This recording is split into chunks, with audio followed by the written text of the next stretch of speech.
Hello guys, তোমাদের সাথে একটা ছোটো মিনি ব্লগ শেয়ার করছি। আজকে তো প্রথম আমি গেছিলাম আজকে সুকান্তদের বাড়িতে। আর ওদের বাড়িতে যাওয়ার পরে আমি একটু খাওয়া দাওয়া করে রেস্ট নিলাম। তারপর বিকালবেলা ঘুম থেকে উঠে দেখলাম কাকিমার কি পিঠে বানাচ্ছে। তো উনি আমায় বললো যে আয় তুইও একটু বানা। তো আমি দেখো বসে পড়েছি পিঠে বানানোর জন্য। তো কাকিমা, আমি তো প্রথম ভয় পাচ্ছিলাম যে আমি পারবো না, কারণ আমি কখনো সেভাবে পিঠে বানাইনি। আর কি মা করেছে, পাশে বসেছি, দেখেছি, হেল্প করেছি, বাট নিজে কখনো বানাইনি। তো এই যে নিজে প্রথমে বানিয়ে নিয়েছিলাম, কাকিমা পাশ থেকে বলছিল সুন্দর হয়েছে, ভালো হবে, কর, একটা সময় তোকেও ট্রাই করতে হবে, একটা সময় তোরও করতে হবে। তো এই বলে আরও করার এনার্জিটা বেশি বাড়িয়ে দিয়েছে আমার। তো আমি চারটের বেশি করেছি, 5টা মতন পিঠে বানিয়ে নিচ্ছিলাম। তো এই যে দেখো, আমি ময়দার ডোটাকে দিয়ে নেওয়ার পরে ভেতরে যে পুরটা ছিল সেটা দিয়ে নিলাম। আর দেখো আমি হাতে ছেঁকা খাচ্ছিলাম প্রথমেই।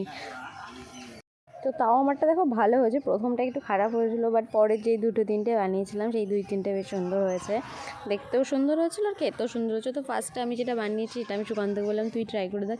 আর ও ট্রাই করে বললো বাহ ভালোই বানিয়েছিস। তো আমি বললাম তো খাটনিই করতে হয়নি, করা ছিল, আমি জাস্ট একটু মানে হাতটা একটু নেড়েছি আর কি। তো ওটাকে করা বলে না, নিজের কোনো খাটনি হয়নি, সবটুকুনি কাকিমা করেছে। আর কাকিমা এসব কিন্তু খুব ভালো পারে, আর রান্নাবাড়ি এইসব দিকে উনি খুব সুন্দর করতে পারে।